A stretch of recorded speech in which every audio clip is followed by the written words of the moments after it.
Hi, welcome to this week's edition of On the Level Leadership. And this week, we're discussing how to inspire shared vision.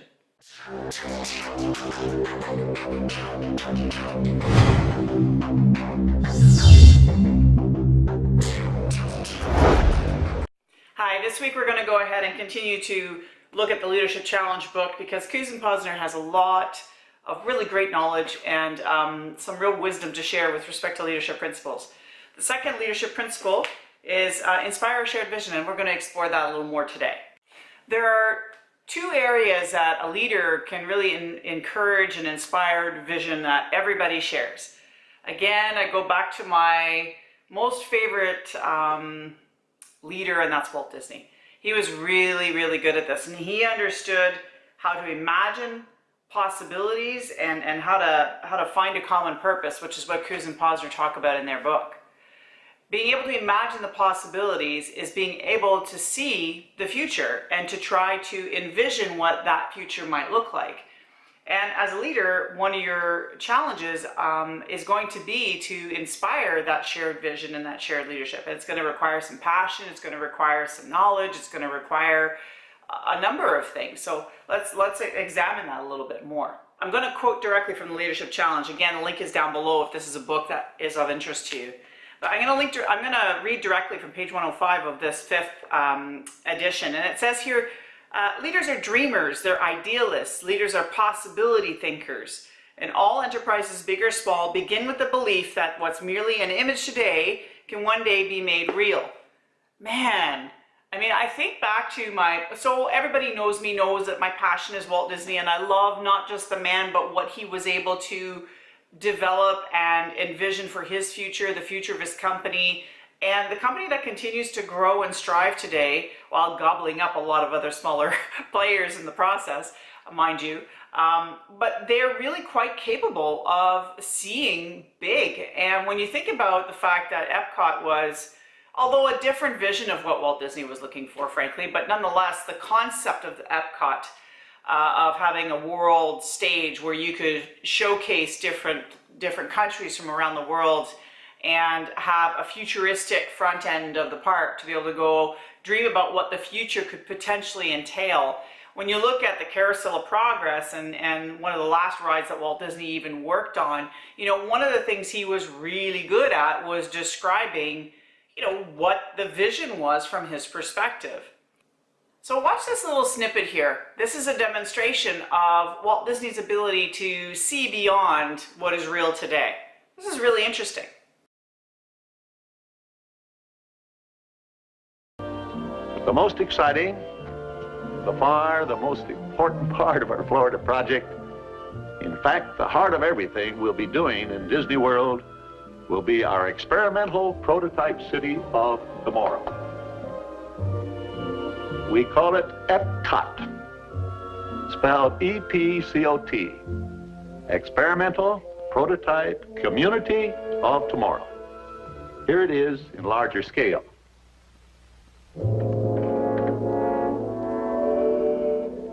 EPCOT will take its cue from the new ideas and new technologies that are now emerging from the creative centers of American industry.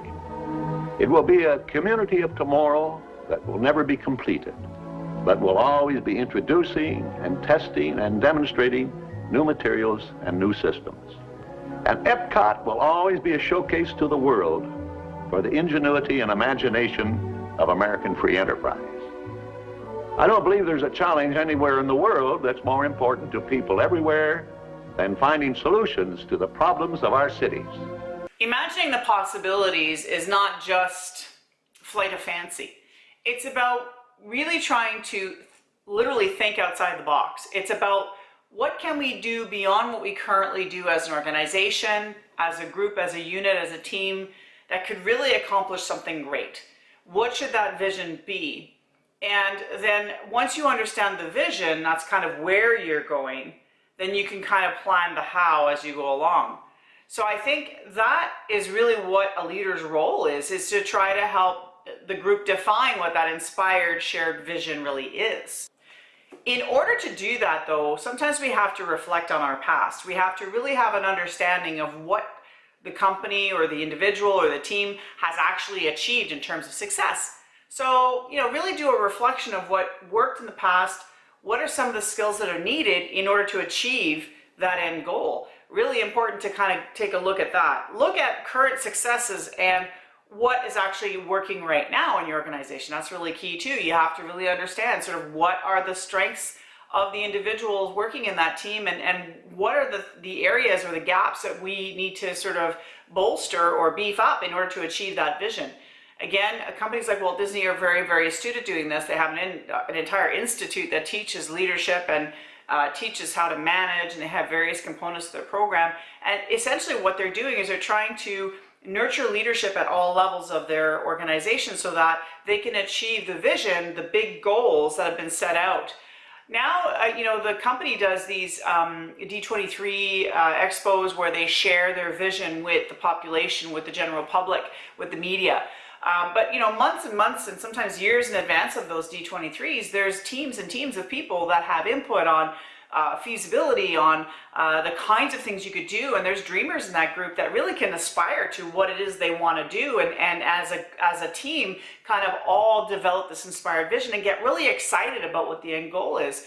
If you look at what's being developed right now at the parks, and you look at like Galaxy's Edge, for example, that's a huge, huge vision. It's a huge piece of work. If you look at what they're doing at that park, it's going to be a highly immersive environment. It required the use of high-end technology.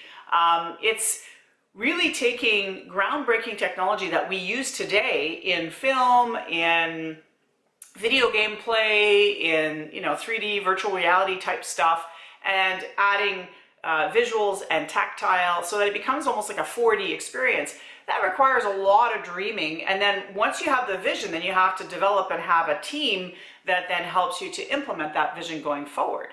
Leaders then have to make sure that they feel their passion so that the ones around them can feel that passion too and want to be a part of that end state or that goal that you are all trying to achieve. Another thing that we really can't forget is we have to really listen to other people. And I think if we're going to be successful in teams, and if we're going to lead in a way that we should be leading, we really need to have our ears open to what other people are thinking and what they bring to the table. Sometimes the biggest ideas come from the smallest voice in the room. And so we have to really make sure that we are listening deeply to concerns, to potential challenges, so that you can overcome them, or at least try to find ways to overcome them. And you need to be able to, again, engage people in the process of envisioning that future, because if everybody at the table has a say and has their opinions voiced, they will be much more engaged in the vision that you're trying to share, and much more will buy into the shared vision in a much more enhanced way. Enlist Others is another component to getting an inspired vision established. You have to see who might be your challengers and try to find a way to appeal to common ideals so that you can get them on board. Because you may find that maybe there's a certain group within your organization that could really help you with your marketing, or maybe you have a group that really has a sound technical expertise that you're going to require for this aspect of your project or what have you, and maybe they're not really 100% on board with what you're doing. I think if you can appeal to common ideals and common concepts, you may be able to get them on board. Even some of the staff that are working within your team might be able to find themselves maybe more interested in what it is you're doing if you can appeal to those common ideals. And the other thing you have to do is be able to animate the vision. So one thing that Disney was really good at, and apparently he was known for doing this, is he would actually take his storyboards and he would act them out. And part of the reason why he would act them out is because he wanted people to visually see what he wanted the animation or the cartoons to do. He wanted his animators to understand how he wanted the story told. And so he literally would animate, do the voices and everything to try to get people to understand what it is he wanted. In later years, he would do this via video, where he would show, and again, we showed you this before, but he would show you snippets of what it is he sees. Either it would be a map he would show, or he would show a video or an animatronic that's being developed, so that you can see, you can animate and visualize the vision, the end goal. And the reason why it's really important is because people are quite visual oftentimes and need to understand and picture, whether it's in their mind or tangibly, be able to picture what it is that you're trying to achieve. Because again, if you don't do that and people don't understand and they don't get a sense of where you're going, they're going to feel lost, they're not going to understand, and that will immediately deflate any enthusiasm that you might have for your project. It's really about igniting passion. It's really about trying to get people on board with what it is you're trying to bring to the table and get the team on board with. Something that Disney actually did really well as well was taking pride in being unique. He wanted to be very different from anything that ever existed. You know, when he combined animation and real life in his Alice shorts that he did very early on in the 20s and 30s, you know, that was something that was very, very different. It was not something anybody had done yet in animation. That combined approach had not successfully been delivered, and that's ultimately what got him on the world stage and ultimately what saved him from a business perspective and actually created the corporation that we know today. And you know, that kind of thinking outside the box and being unique is really important. So take pride in that uniqueness. You know, if you have a company that does a very specific thing with a specific widget or a specific marketing skill set or a specific YouTube video set, take pride in that uniqueness, because you being different and sharing your story is what makes you you, and what makes your team, and what makes your organization, your organization. So again, take pride in that uniqueness and really flaunt it as an organization. Another way to enlist people is to use symbolic language.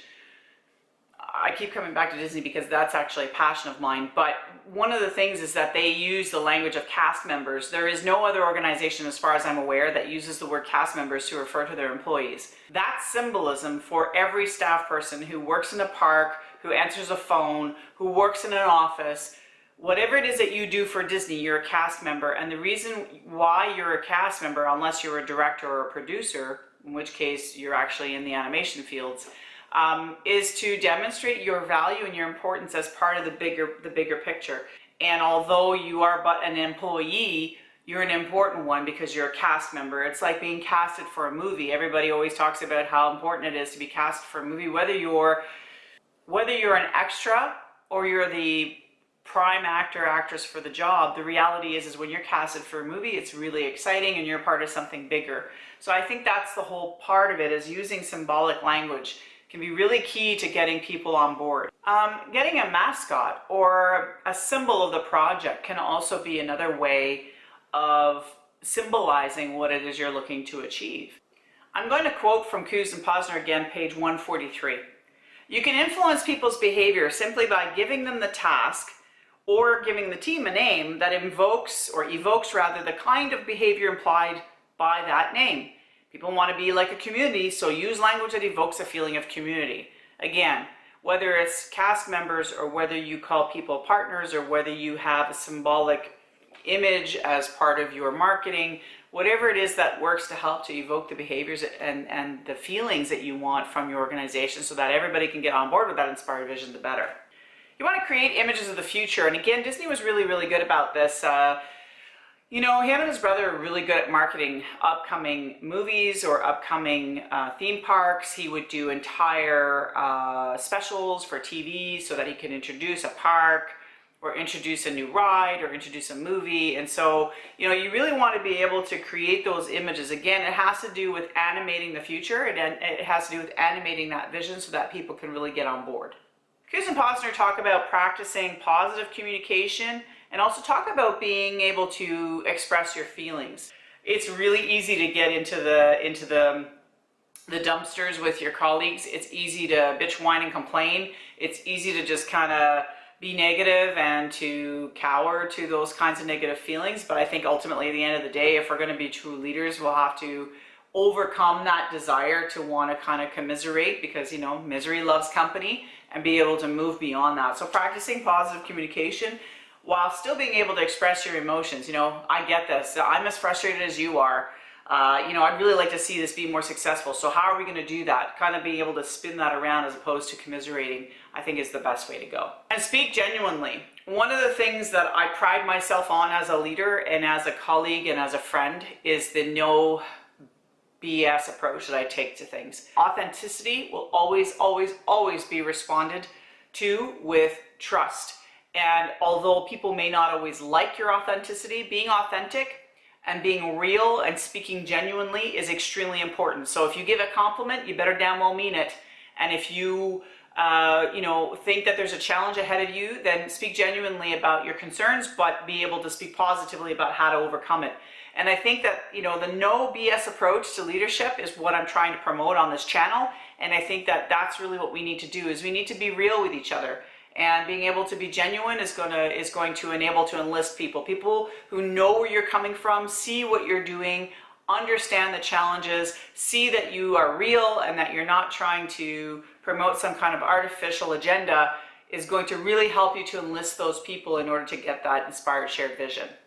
So to recap for today, if you want to inspire a shared vision, which is principle number 2 of the Leadership Challenge, you need to be able to visualize and show what that vision looks like to people, and then you need to enlist others so that you can make it happen. Remember that. Thanks again for watching On the Level Leadership with me, TDP.